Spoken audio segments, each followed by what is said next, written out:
Christmas, Philip. Happy Christmas, Andrew.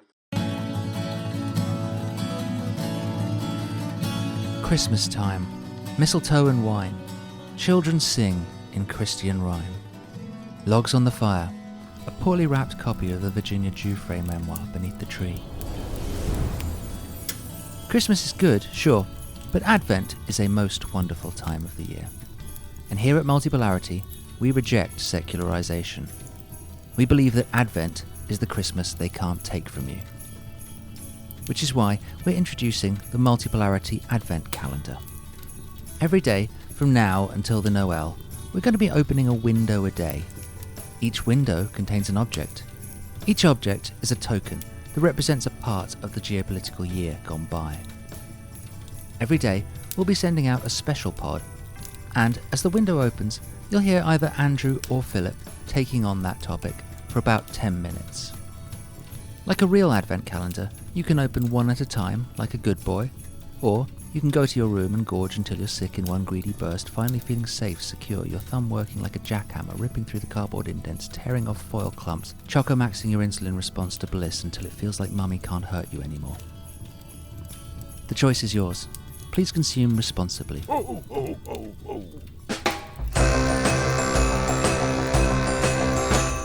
Today is day one, so let's open the window and see what's inside. It's a white plastic mask of the face of Guy Fawkes. I regret to inform Multipolarity listeners that Barbados has attacked Andvaria. A bunch of nerds have gone to Estonia, Tallinn, the capital city, to do a cyber war game. So that's a pretend war of a cyber war. So they're playing video games. That's effectively what they're doing.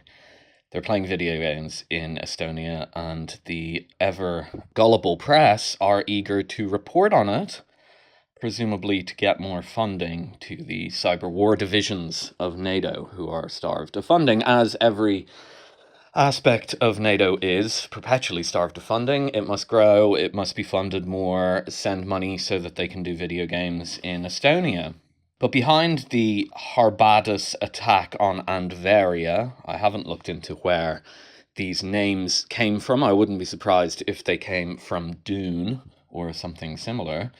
But behind that, behind the obvious ridiculousness of this, as so much has become ridiculous in NATO world, is a more serious issue, and it's the issue of cyber warfare.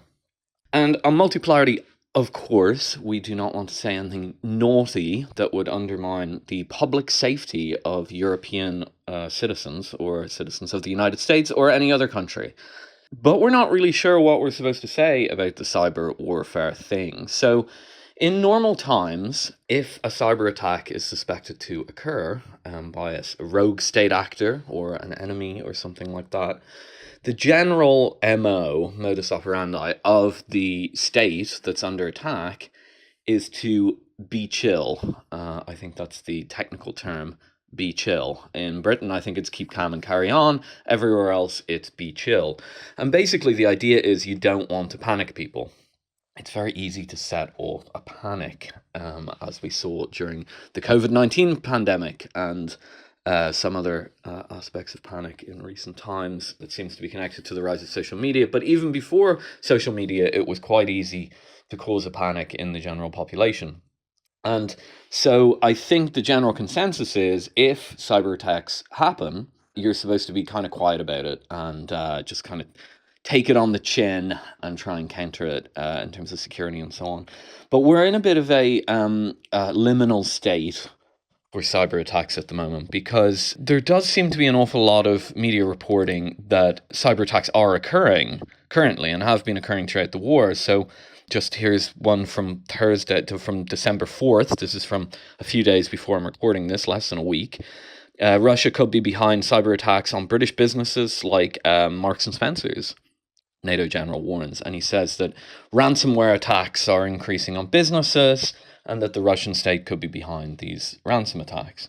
Now, that's just a completely random article that I just Googled. There are lots of these. You can go back And there's various claims of what's going on the cyber warfare front. Another kind of general rule is that you're not supposed to say that, Russia, for example, would be engaged in sabotage attacks on Western soil.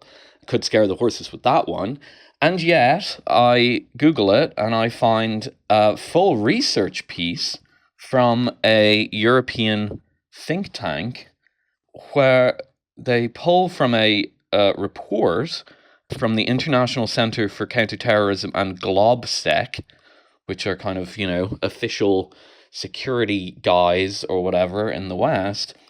And there's charts alleging at least 34 arson and explosive attacks, 27 acts of vandalism, 21 acts of sabotage, 5 assassination attempts.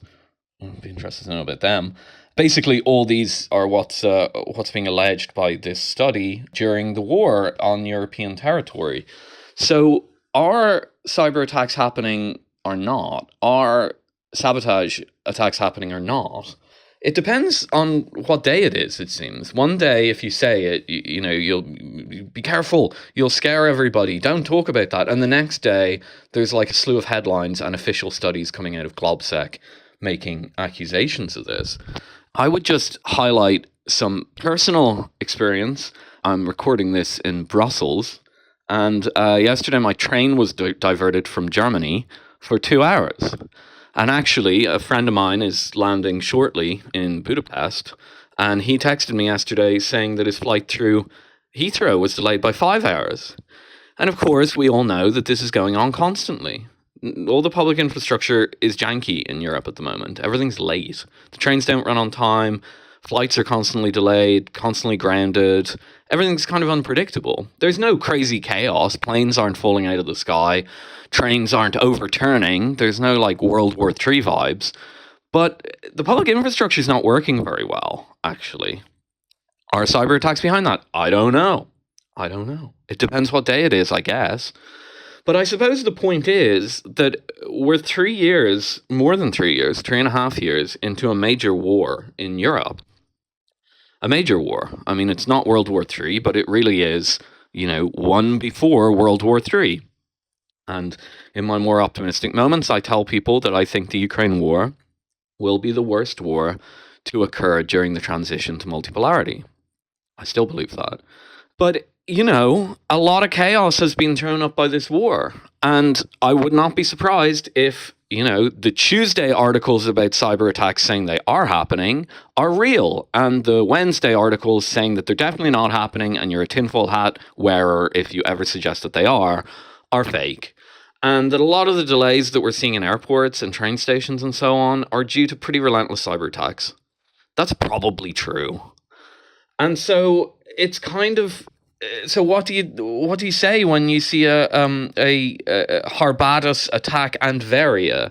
Yeah, if we go to World War III, conceivably the cyber attacks could be far worse. The war game here, the video game that we pay people to pay NATO membership or whatever to engage in, say power blackouts, public chaos, loss of communication within space, which will be very difficult for listeners who regularly communicate with space. This is probably true. Like, these probably would happen. The cyber attacks would probably get quite bad. There probably would be attempts to scramble satellite feeds, for example. But by the time you're at that point, you're pretty close to World War III anyway. You're probably in World War III, let's be honest. And here's another little secret that I don't know if you're banned from saying or not. Both sides can shoot down satellites of the other side. Like, that's pretty trivial, actually, to do these days. And that hasn't happened in the Ukraine war because we know what the result will be: complete global chaos. If NATO or if the United States took a pop at Russian satellites to try and shut down their OSR over Ukraine, Russia would respond by shooting down American satellites and European satellites. And eventually it would descend into shooting down civilian satellites, which are really important for various things in our lives. And it hasn't got to that point yet. But, when you're at the point where the cyber nerd army has been unleashed to wreak havoc, true havoc, on, Europe, you're probably at the point where like a load of hypersonic missiles are being launched at Europe anyway. It probably doesn't really matter about the public blackout caused by the black hat hacker.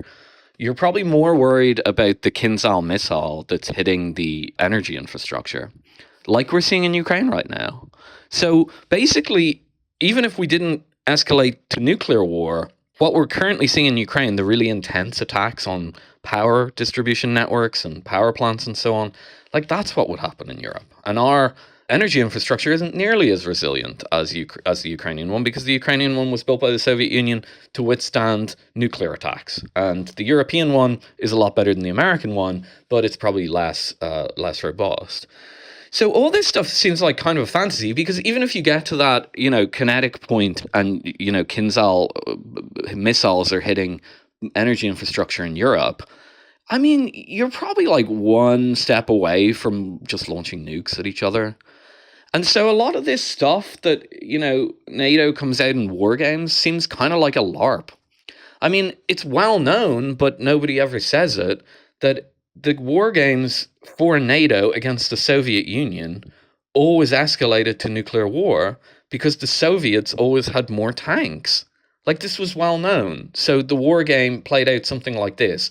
The tanks rolled in from the east, Western NATO forces engaged them, the tanks from the east overwhelm NATO forces, and tactical nuclear weapons are used. And then it escalates into World War III. And everybody knew this. And because everybody knew it, it stopped people doing dumb stuff and wasting money and wasting time and creating public hysteria and being boring, being generally boring, because, like, I'm sick of these headlines about please send more bucks, please, thanks, sign NATO. Like, I think everyone's sick of them. It's not popular. All the governments that push this stuff have, like, just about double-digit approval ratings. So it's all kind of nonsense. Like, the cyber war thing speaks to the whole load of nonsense that we're being thrown. Either Russia's going to invade Europe and we might have a nuclear exchange by the time it gets to the border with France, and France uses its actually functional nuclear submarines, or that's not going to happen. So it's really a binary. We're probably all going to die, or we're not all going to die. And the Ukraine war is going to end, and there'll be terrible problems reintegrating Ukraine, and there'll be economic issues to that, and there'll be all sorts of political fighting for the next 5 years over the status of Ukraine. Will it enter the EU? Will it not? Etc., etc. But the more time we waste on Harbadas attacking Andvaria, when, like, with dune worms or something, like, the less time we spend talking about the actual issues.